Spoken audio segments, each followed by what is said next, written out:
So for my leisure activity project, I chose to do video games.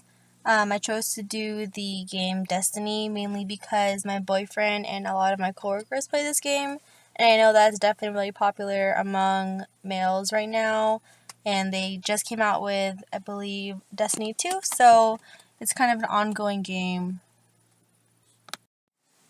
So the earliest games in video game history were very simple. They usually just involved adventure games and spaceships. At the time, most games were gender neutral and they were not targeted to a specific audience.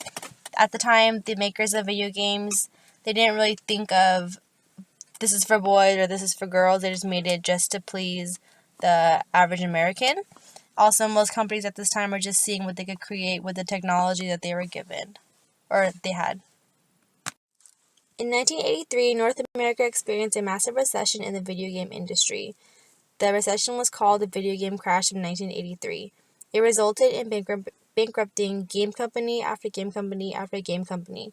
The reason behind it was the video game market was saturated with low-quality games, which resulted in consumer confidence. Anybody and everybody was making a video game at this time, so players eventually got bored of the games that they were coming out with, or the companies were not supplying enough for the demand of the consumer. Following the video game crash, Nintendo is often credited with reviving the game industry. They revived the game industry with the Nintendo Entertainment System that they had brought out. The Nintendo seal on each game had promised buyers that their games would not disappoint. Nintendo had realized that you need to have a very clearly differentiated and specific brand because that's going to play into where you're running your ads and what kind of ads you run. Nintendo had figured out what to do to market each game to a specific type of brand and audience. By this time, Nintendo had done its research and math by traveling to cities, holding tournaments, and seeing firsthand who was playing their games.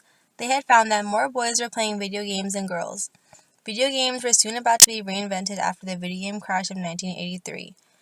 Soon after, they began to target boys under 10 with their Nintendo Entertainment System, also called the NES.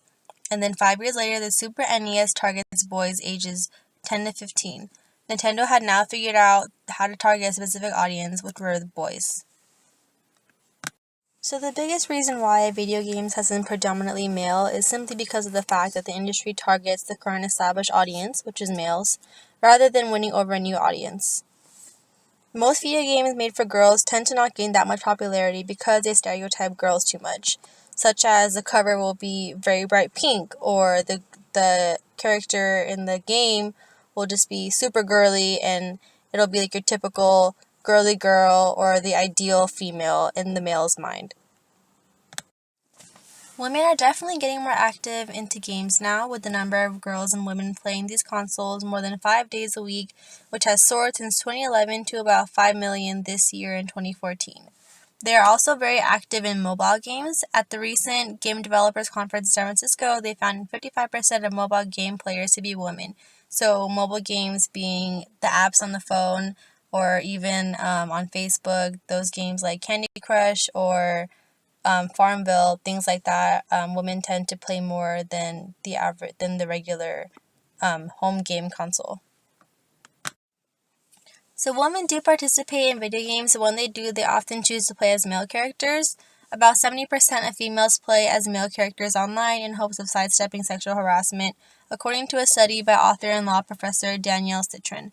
So they think that if they play as a male, the males won't make fun of them if they are talking on the game, talking on Xbox Live or anything like that, so they choose to just play as a male character and possibly not talk on the microphone with others at all. And another issue is home video games are considered as games by gamers for gamers, so oftentimes the makers of these games are gamers themselves, so they make it for the average gamer. When it comes to video games, most people automatically think of first-person shooter games or epic fantasies. That's one of the stereotypes of a video game people like to think of.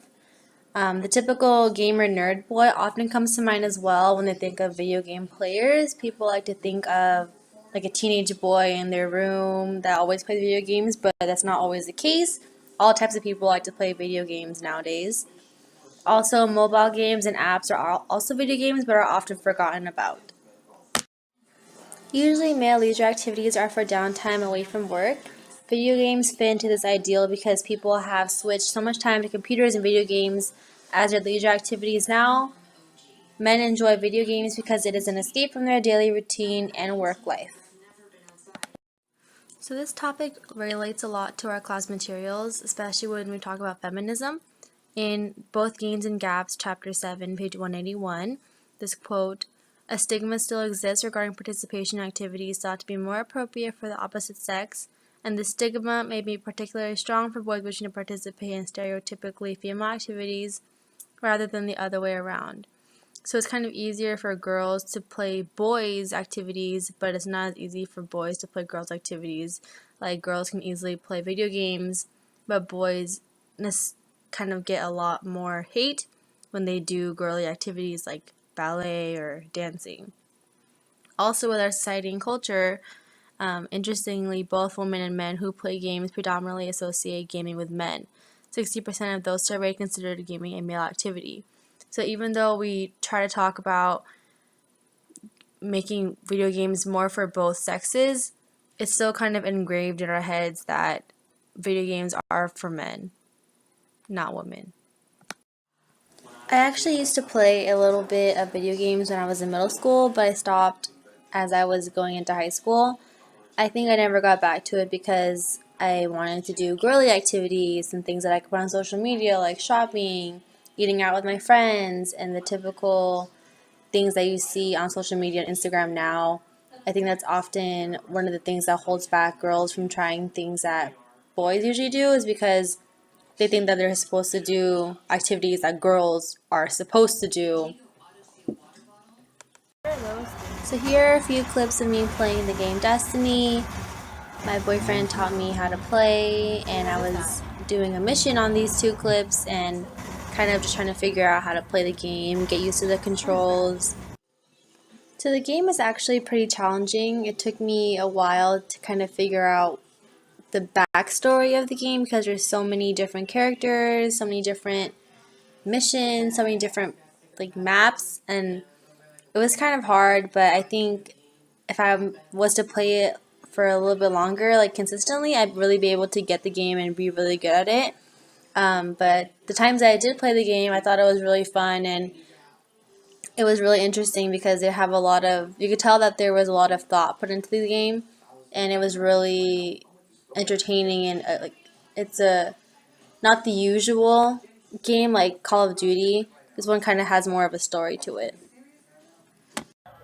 So I understand why video games are a really popular leisure activity for males. I feel like because they get to be social with others and they're also in their comfort of their own home. So I feel like guys, for leisure activities, they like to just unwind and be by themselves and relax, but they also like to be social with others. So video games can kind of give them the best of both worlds, and they get to talk with their friends and stuff, but they get to be at home still. And I think with girls, they kind of like to be out and about with other girls. So I would definitely play Destiny again. I think it was really fun, and I think that with more time, I'd be able to get really good at it. So I might possibly buy the game for myself on my own Xbox and kind of try it out and see if I like it a lot, and maybe it can be one of my new leisure activities, but I definitely really like the game. So this slide has a list of my works cited, all of the sites that I use for all my information, for my PowerPoint, as well as my paper.